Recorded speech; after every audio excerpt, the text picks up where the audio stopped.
Warsaw, 1932. A 27-year-old mathematician sits alone in a small office at the Polish General Staff headquarters with a pile of intercepted German military messages he cannot read, a partial description of a machine he has never seen, and a problem that the smartest cryptanalysts in Britain and France had already looked at and quietly walked away from.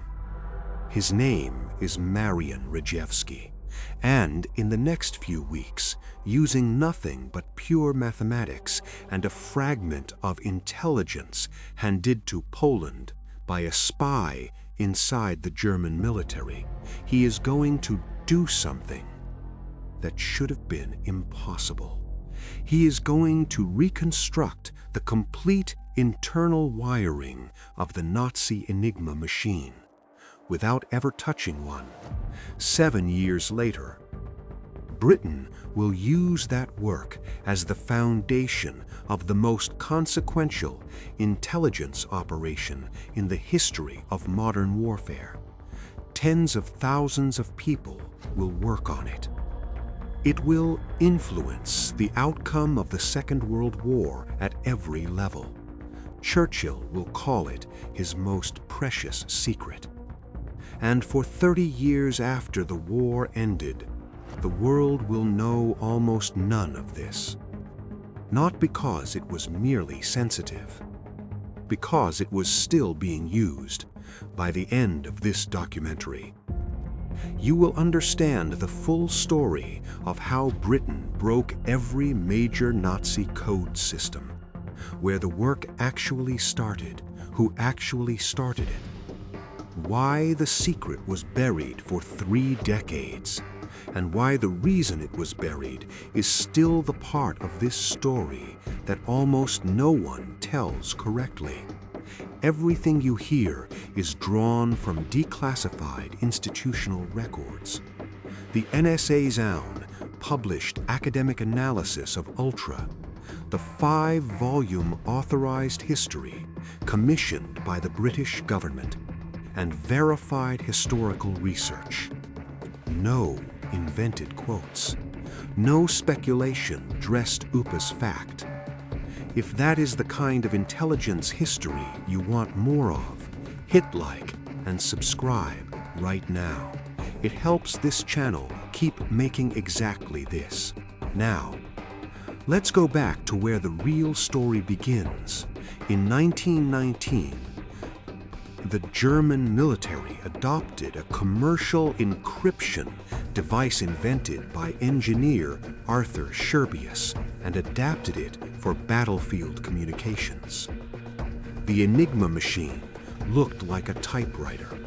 You pressed a key, and rather than printing that letter, the Maschinieren, the electrical signal, through a series of rotating cipher wheels called rotors that substituted one letter for another through a chain of transformations so complex that the resulting ciphertext appeared to be random noise.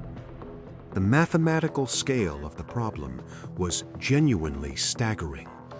Depending on the settings in use on any given day, the rotor order, the starting positions, the plugboard connections, the Enigma machine could generate over 100 quintillion possible configurations. That is a number so large that even if you could test one setting per second, running continuously, it would take longer than the age of the universe to check all of them by hand. German military planners were confident. Mathematically, they had reason to be. Enigma was not just a good cipher. It was, in the theoretical framework of the time, considered unbreakable. Britain and France intercepted German Enigma traffic throughout the 1930s. Their cryptanalysts studied it. They concluded, in the assessment described in FH,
But mathematics alone had a ceiling.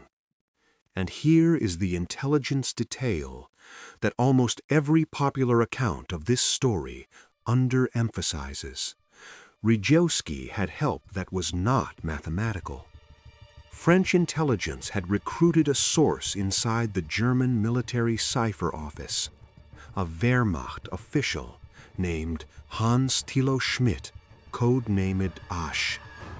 Schmidt, motivated by money rather than ideology according to the historical record, had been selling intelligence to France since 1931.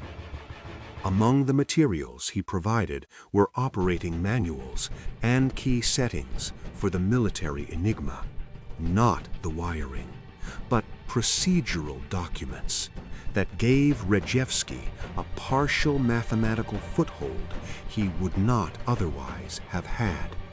France shared Schmidt's material with Poland, not with Britain. With that foothold and his own mathematical framework, Rejewski constructed the complete internal wiring of all Enigma rotors by the end of 1932. The BBC's 2014 account of Poland's overlooked codebreakers, drawing on academic research into the Cipher Bureau's records, confirms this timeline. The Polish team then built the around working replica of the military Enigma, without ever seeing the original device. By the mid-1930s, they were reading a significant portion of German military Enigma traffic. Then Germany changed the machine. In 1938, the Wehrmacht upgraded Enigma significantly, adding more rotors and changing plugboard configurations in ways that overwhelmed the Polish analytical framework. The volume of daily settings they needed to test exceeded what human or mechanical means could handle. The window began closing, and then the war began coming. In late July 1939, 5 weeks before Germany invaded Poland, the Polish Cipher Bureau made a decision that has no real parallel in intelligence history. Facing certain invasion and the destruction of everything they had built, the Polish team invited British and French intelligence representatives to a meeting in a forest near Warsaw, at a facility called Pyry. At that meeting, as documented in the Wikipedia entry on Bletchley Park, citing Hinsley's official history, Poland handed Britain everything: the complete cryptanalytic methodology, the mathematical framework Rejewski had developed over 7 years, a working replica of the military Enigma machine, and the designs for a mechanical device, the bomba, that Poland had built to assist in searching Enigma settings. Britain had contributed almost nothing to this breakthrough. It had now inherited everything. The British representatives at Pyry, according to the historical record, were reportedly stunned. One described the experience in post-war accounts as receiving a gift whose value they had not anticipated and almost certainly could not immediately measure. Within weeks, the German army crossed the Polish border. The 3 mathematicians who had built the foundation of Allied code-breaking, Rejewski, Rożycki, Zygalski, fled west, eventually working in unacknowledged conditions in France, and later contributing to British code-breaking efforts under conditions that gave them no official recognition and almost no resources. Rejewski survived the war. He returned to Poland, lived quietly under communist rule, worked as an accountant, and died in 1980, 2 years after he died. Poland's parliament began a formal campaign to have his contribution to the Allied victory officially recognized, as documented by iprogrammer.info in 2012. The man whose mathematics made Bletchley Park possible never saw his work acknowledged by the country whose intelligence empire was built on it. That is where the Ultra story begins. Not in a country house in Buckinghamshire, not with Alan Turing in a Warsaw mathematics department, with a 27-year-old and a problem everyone else had already given up on. Next, we go inside Bletchley Park itself and see what Britain built with what Poland handed them. In the summer of 1939, a Victorian country house, 47 miles north of London, was quietly purchased by the British government under the cover of a real estate company called Captain Ridley's Shooting Party. The house was called Bletchley Park. It had a ballroom, a lake, a stable block, and absolutely no strategic military value, which was precisely the point. It was unremarkable enough to attract no attention, accessible enough to connect to rail lines from Oxford and Cambridge, and far enough from London to survive a bombing campaign that would have Levolda facility positioned closer to the capital. By the time the war ended, it would house 10,000 Pledoing work so secret that most of them did not know what the person at the next desk was actually doing, and the operation that grew inside it, codenamed Ultra, would become what Winston Churchill, in a remark documented in F.H. Hinsley's authorized British government intelligence history, reportedly described as the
mechanically required not testing every possible configuration, which was computationally impossible, but finding cribs.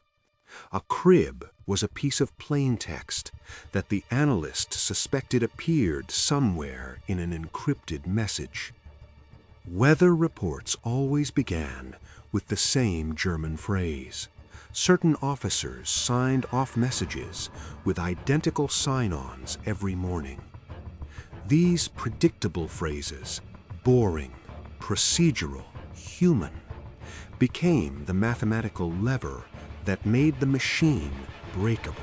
The device Turing designed to exploit this, the Bombi, was a direct conceptual descendant of Rejewski's Polish bomba, significantly redesigned to work against the upgraded German Enigma. The first bomb became operational at Bletchley Park in March 1940, as documented in the facility's official historical record. Here is the thing that popular accounts almost never explain about what the Bombi actually did. It did not decrypt messages. It eliminated wrong settings. Given a crib, a suspected plaintext fragment, the bomb ran through potential rotor configurations at mechanical speed, discarding any setting that was logically inconsistent with the crib appearing in the ciphertext. What remained after the Bombi finished its run was a dramatically reduced list of possible settings, sometimes dozens, sometimes just a handful, that human cryptanalysts then tested manually. The machine did not find the answer. It destroyed the wrong answers fast enough that humans could find the right one in time to act on the intelligence before it expired. By the war's end, over 200 bomb machines were operating at Bletchley Park and its outstations. Now, let's talk about the 10,000 people who worked around them. The scale of Bletchley Park is itself a significant intelligence achievement that rarely gets the analysis it deserves. The facility recruited from multiple professional backgrounds simultaneously: mathematicians, linguists, chess players, crossword champions, classicists, engineers. Recruitment was conducted through informal academic networks, and, in some cases, through a crossword competition published in the Daily Telegraph, which has become a well-documented piece of Bletchley folklore confirmed in multiple institutional accounts.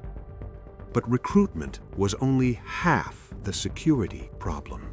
The other half was containment. 10,000 people knowing the same secret is not a secret. It is a catastrophe waiting to happen. The solution, Bletchley, implemented, was one of the most rigorous compartmentalization architectures in the history of intelligence operations. The facility was divided into huts, numbered buildings where specific analytical tasks were performed. Hut 6 broke Army and Luftwaffe Enigma settings. Hut 8, under Turing, worked Naval Enigma. Hut 3 translated and analyzed the decrypts. Hut 4 handled naval intelligence analysis. Staff in each hut knew their own task. They did not know what happened to the product when it left their building. They did not know the source designation of the intelligence they were feeding. Most did not know the word ultra. The intelligence they produced was designated with cover names and passed through a distribution chain that repackaged it to look like it had originated from aerial reconnaissance or human agents on the ground. Myth versus record. And this one matters for how we understand what secrecy actually costs in human terms.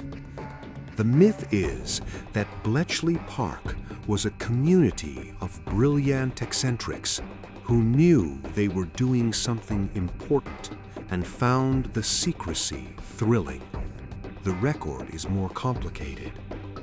The official Secrets Act commitments signed by Bletchley staff were absolute and indefinite.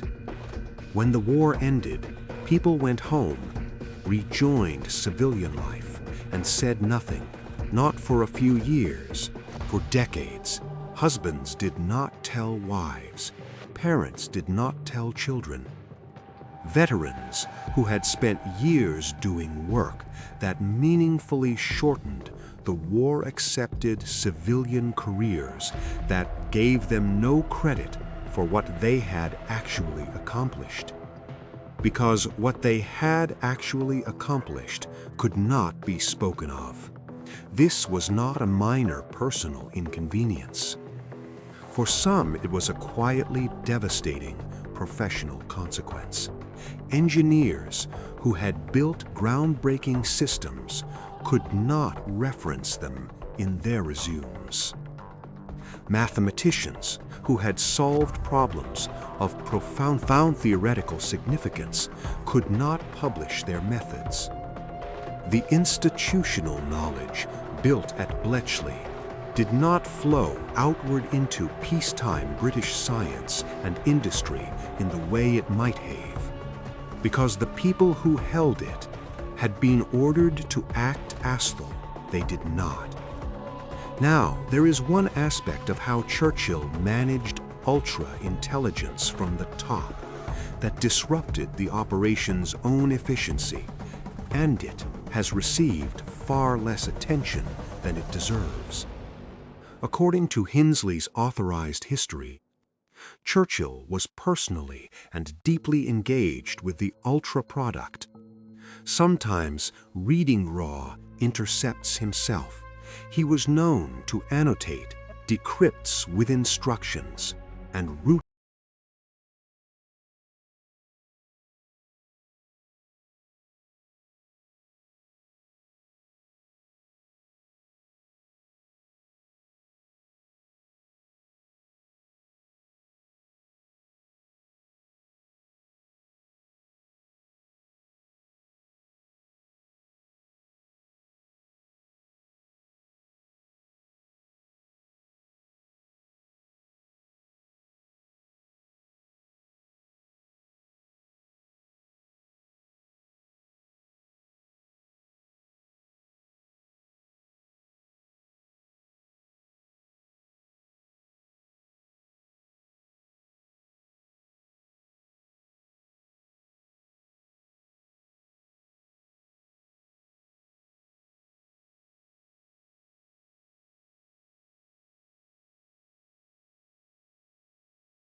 was not just a naval campaign.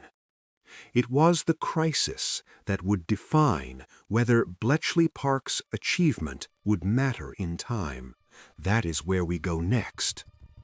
In the first 2 years of the Second World War, the North Atlantic Ocean was the most dangerous body of water on Earth, not because of weather, not because of distance, because of what was underneath it.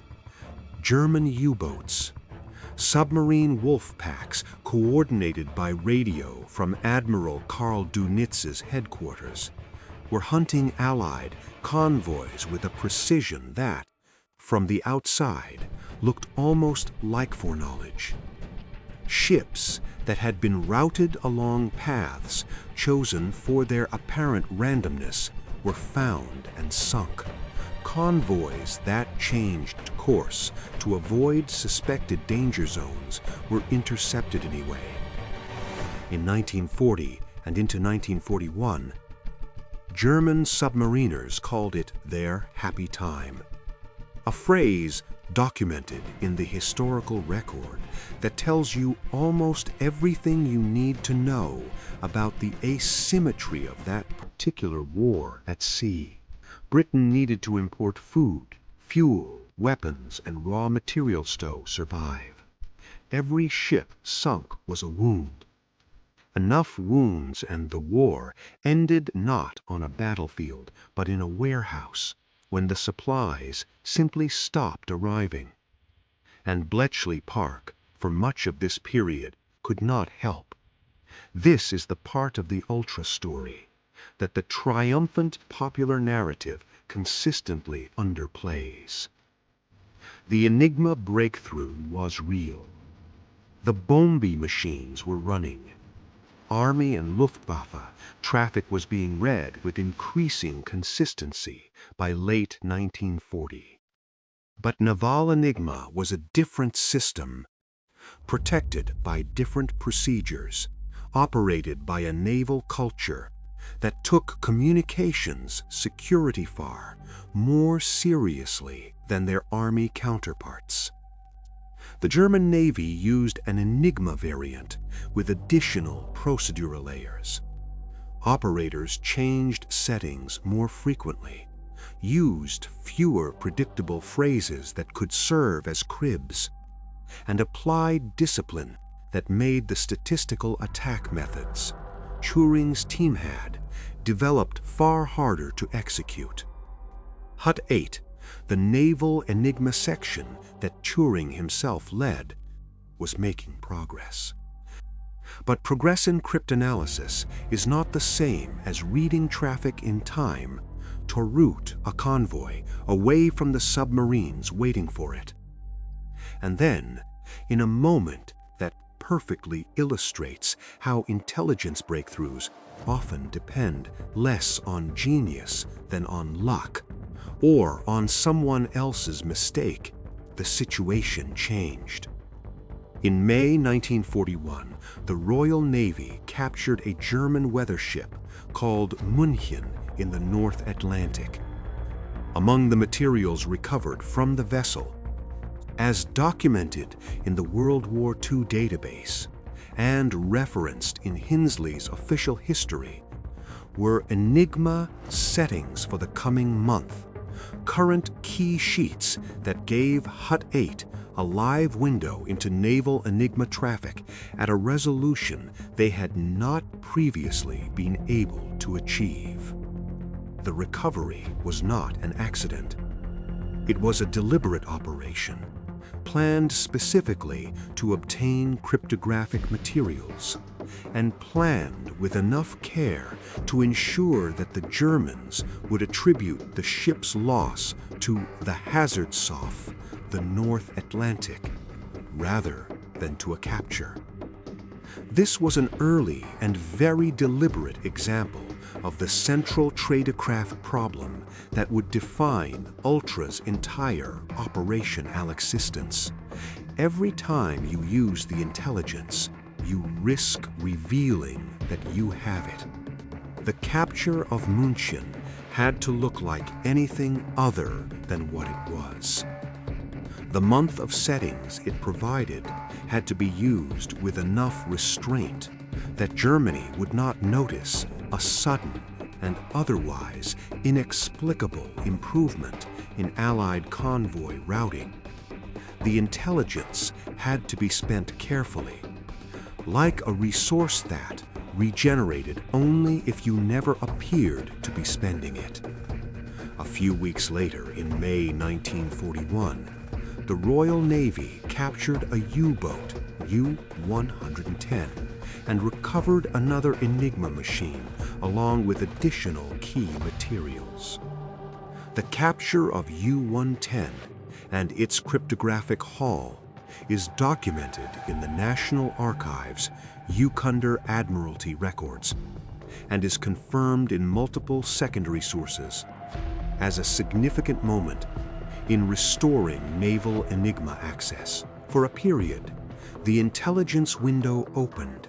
Then, in February 1942, Germany introduced a fourth rotor into the naval Enigma machine used by Atlantic U-boats, a variant codenamed Shark by Bletchley analysts. The additional rotor expanded the configuration space by a factor of 26. The Bombi machines, designed around a 3-rotor architecture, could not run against a 4-rotor system with any practical speed. Naval Enigma went dark again almost completely. The period from February 1942 to December 1942, roughly 10 months, is documented in the historical record as a near-total blackout of naval Enigma intelligence on Atlantic U-boat communications. During this same window, Allied shipping losses in the North Atlantic increased dramatically. The correlation between the intelligence blackout and the convoy losses is not circumstantial. It is direct. When Britain could not read the traffic, the ships sank faster. Bletchley eventually broke.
Maintain the German belief that naval Enigma was secure, myth versus record. And this one is the hardest in this entire documentary to state plainly. The myth, understandable in its emotional logic, is that once Britain had the intelligence. It acted on all of it as fast as it could to save as many lives as possible. The record, documented in the academic work of historian Ralph Erskine, published in the journal Intelligence and National Security, shows a different and more troubling reality. The institutional protocols around ultra-protection required that the intelligence not appear to be intelligence. It had to look like luck, or aerial reconnaissance, or the natural errors of German operational planning. Convoys were sometimes knowingly sent into danger zones, not because the intelligence had failed, but because the intelligence had succeeded too well and had to be shielded. The exact number of sailors who died as a result of source protection decisions is not calculable from the public record. The policy itself is confirmed.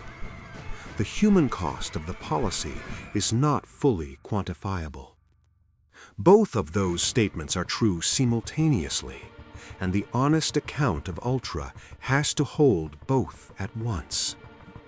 This is what intelligence operations look like at the level where they actually change wars. Not clean, not heroic in the simple sense. A set of brutal trade-offs managed by people who understood that the long-term value of the intelligence source outweighed the short-term cost of using it fully, and who had to live with what that calculation meant in practice. The Battle of the Atlantic eventually turned. The U-boat threat peaked in early 1943, and then collapsed with remarkable speed as Allied anti-submarine capabilities, convoy tactics, and signals intelligence combined into a unified operational advantage that Dönitz's headquarters could not counter. But even as that victory was being consolidated, Bletchley Park was already working on something Germany believed was completely beyond Allied capability to touch, not the field communications of Army divisions, not the U-boat coordination traffic. Something far more significant: Hitler's private strategic communications. The cipher machine he used to talk directly to his generals.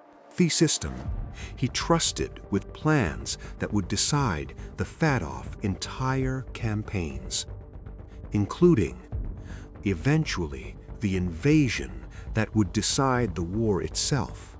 It was called Lorenz, and the story of how Bletchley broke it and what was built to do it is the most suppressed chapter of this entire history. That is where we go next. Most people who know anything about Bletchley Park know about Enigma. Far fewer know that Enigma was not the most significant cipher system Britain broke during the Second World War. That distinction belongs to a machine so far above Enigma in the hierarchy of German military communications that the two systems were not really comparable. Enigma encrypted field communications, the operational traffic of Army divisions, Luftwaffe squadrons, and U-boat wolf packs. The system it sat beneath encrypted something else entirely. The strategic planning discussions of the German High Command, Hitler's direct communications with his most senior generals, the orders that shaped entire campaigns rather than individual engagements. The Germans called it the Schlüsselzusatz, the cipher attachment. The machine that produced it was the Lorenz SZ-42. At Bletchley, the intelligence it produced was codenamed Fish, and the decrypted product of breaking it was designated Tunny. Hitler reportedly referred to the Lorenz as his secret writer, and he had every reason to trust it. Where Enigma used rotating wheels to perform substitution, a mechanical scrambling that was sophisticated, but ultimately bested physical constraints that could be mathematically modeled. The Lorenz used a fundamentally different approach. It generated a pseudo-random stream of characters using a series of 12 rotating wheels, XOR combined with the plaintext to Producy-Psych-Racets. The theoretical key space was vastly larger than Enigma's. The analytical vulnerabilities were different, more subtle, and far harder to exploit. British and American cryptanalysts studied Lorenz intercepts for months without significant progress. The system appeared, on the basis of all available analytical methods, to be secure at the level of operational military use. Then, on August 30, 1941, a German radio operator made a mistake. He was transmitting a message of approximately 4,000 characters from one German headquarters to another. The receiving operator signaled that the message had not come through clearly and asked for a retransmission. The sending operator agreed to resend, but instead of resetting his Lorenz machine to a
graphic analysis possible. He had never seen a Lorenz machine, had deduced its complete architecture from intercepted ciphertext. This is, by any measure, one of the most remarkable feats of pure mathematical analysis performed during the Second World War. Tutt's reconstruction, confirmed in Stanford's published History of Lorenz and Colossus, was the foundational breakthrough that made every subsequent Lorenz decrypt possible. But reconstructing the machine's logic was not the same as reading the traffic at speed. Lorenz messages were long. The wheel positions changed with every message. Manual analysis was feasible for the highest priority intercepts, but could not scale to the volume of strategic traffic. Britain needed to read to understand German command intentions. What was needed was a machine. The initial mechanical solution, a device called Heath Robinson, named after the cartoonist famous for absurdly complicated contraptions. worked in principle, but was unreliable and slow. It used paper tape to compare ciphertext against generated key sequences, but the tapes tore, misaligned, and introduced errors that undermined confidence in the output. The person who looked at Heath Robinson understood exactly what was wrong with it and designed the solution was not a mathematician. He was not an academic. He was an engineer from the General Post Office Research Facility, a man named Tommy Flowers. Tommy Flowers had been working on electronic telephone exchange technology before the war. He understood, from direct engineering experience, that electronic valves, vacuum tubes, could be used to perform the kind of high-speed logical operations that Heath Robinson's mechanical and electromechanical components performed too slowly and unreliably. His proposal was to build a machine that used electronic valves rather than moving parts to execute the computational search for Lorentz wheel positions. The proposal was initially met with skepticism. Vacuum tubes had a reputation for unreliability. They burned out. They failed. They introduced noise. A machine built with 1,500 of them, as Flowers proposed, would be expected to fail constantly. Flowers argued, based on his engineering experience with telephone exchange equipment, that valves failed primarily when they were switched on and off repeatedly, and that a machine that kept them running continuously would prove dramatically more stable than the standard assumption allowed. He was right. Flowers built the first Colossus at his own post-office search laboratory, largely at his own initiative, and it was delivered to Bletchley Park in January 1944, as documented by the Computing History Foundation. The machine used 1,500 vacuum tubes operating continuously at electronic speed, processing 5,000 characters per second of Lorentz ciphertext against generated wheel patterns. It was not a general-purpose computer in the modern sense. It was designed and optimized for a specific cryptanalytic task. But it was fully electronic, semi-programmable, and capable of computational operations at a speed no previous device had approached. It was, by any serious technical assessment, the world's first electronic digital computer. Myth versus record. And this one has consequences that reach all the way into the history of computing. The myth, which shaped decades of academic and popular computing history, is that the first electronic digital computers, Worth American ENIAC, completed in 1945, or various other post-war systems. The record, confirmed by the Computing History Foundation and GCHQ's own institutional disclosures when Colossus was declassified in 2000, is that Colossus preceded them all. Operational at Bletchley Park in early 1944 with an improved Mark II version running by June 1944. The reason this myth persisted for so long is the reason this entire documentary exists. By the war's end, 10 Colossus machines were operating at Bletchley Park. In 1945, Winston Churchill personally ordered all 10 destroyed and all blueprints burned, as documented in GCHQ's own historical account, cited by the BBC in 2014, Tommy Flowers was ordered to destroy his own engineering drawings. He was told to say nothing about what he had built. He complied. When Flowers later applied for a bank loan to fund his own electronics business, he could not explain to the bank manager why he was confident that large-scale electronic systems were viable. His proof was classified. He could not say he had built 10 of them for the government. He could not say what they had done. The loan was denied.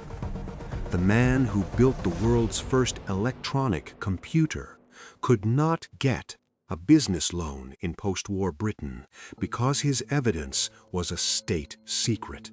2 Colossus machines were secretly retained by GCHQ after the others were destroyed. Their existence was not public.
But it is incomplete in a way that matters, because it leaves out the part of the story where the intelligence was deliberately not used, where the knowledge of what was coming was held back, where the decision was made in cold institutional logic to let certain things happen because stopping them would cost more than allowing them.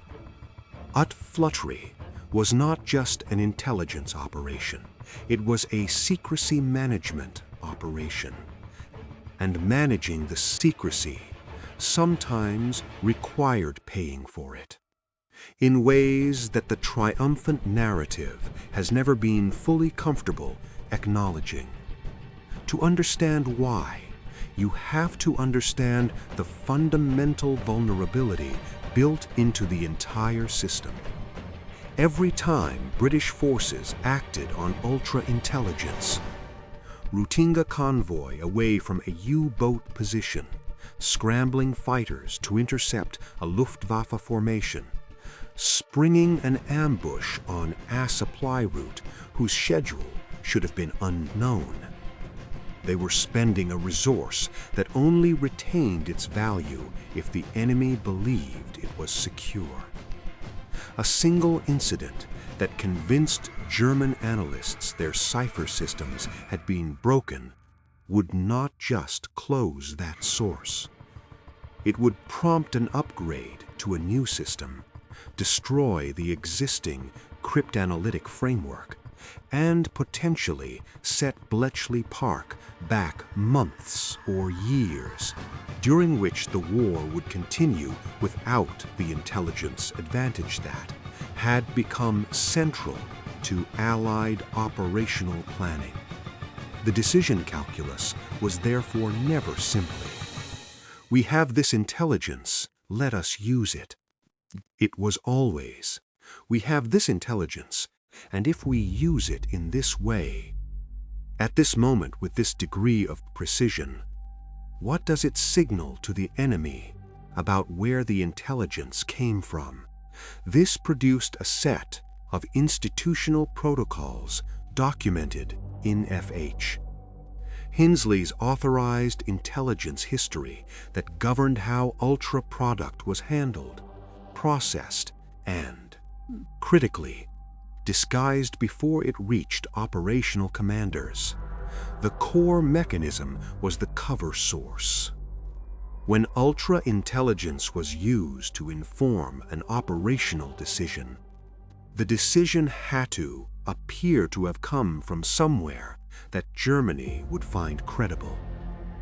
Aircraft that had been vectored to intercept a German convoy using Enigma-sourced position data had to be preceded by a reconnaissance flight that could be pointed to afterward as the legitimate source of the sighting. Convoy reroutings that had been driven by Naval Enigma decrypts had to look like routine navigational caution or responses to aerial spotting. MI6 maintained a network of notional and real human agents whose reported intelligence was, in significant part, ultraproduct being laundered through a human source cover. The agent appeared to report from inside German-controlled territory. What the agent was actually transmitting through the intelligence distribution chain was Bletchley Park's product dressed in human clothing. The architecture of this cover system was itself classified at the highest levels. Most field commanders who received ultra product did not know it was ultra product. They received it labeled as coming from a highly placed agent, or from aerial reconnaissance, or from signals, intercepts of a type that did not imply German cipher compromise. The intelligence was real. The provenance was constructed. Now we reach the most contested element of Ultra's operational history, and the one that has generated the most enduring public debate: Coventry. November 14, 1940. The German Luftwaffe conducted a devastating raid on the English city of Coventry that killed approximately 560 civilians, destroyed the medieval cathedral, and flattened much of the city center. The raid used a navigational beam system called Knickbein, and the target selection and routing had been coordinated through signals that Bletchley was reading at the time. The question that entered public discourse after Winterbotham's 1974 book and has never entirely been resolved is whether Churchill knew Coventry was the specific target in advance and chose not to warn the city to protect the ultra-secret. The authorized answer given in FH, Hinsley's official 5-volume history, is carefully precise. Hinsley states that Bletchley's intelligence in the days before the raid indicated a major German night operation was planned, codenamed Moonlight Sonata, but that the specific target was not identified from available intelligence with certainty before the attack occurred. Multiple possible targets had been assessed, Coventry among them. The intelligence did not provide the specific targeting clarity that a deliberate sacrifice of Coventry decision would have required. Some historians have challenged elements of this account. The honest position, based on the documentary record available in the public domain, is that the specific target question remains genuinely contested, meaning that the authorized history's conclusion cannot be confirmed as complete by independent archival research, and the alternative version cannot be confirmed either. Both sides of this debate rely on partially declassified records. What can be stated without contest is the general policy. Ultra-intelligence was routinely managed to protect its source, and this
Britain as controlled double agents, feeding Germany a stream of intelligence that was either false or carefully managed, as documented in the official history of the double-cross system by John Masterman, published in 1972 by Yale University Press.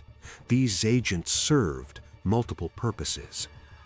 They fed Germany disinformation about Allied intentions. They provided a credible channel through which ultra-sourced intelligence could be laundered, passed as human reporting from sources Germany trusted, when the actual origin was a Bletchley decrypt. The double-cross system and ultra were functionally intertwined. Each reinforced the other's cover. The agents explained why Britain sometimes knew things it should not know.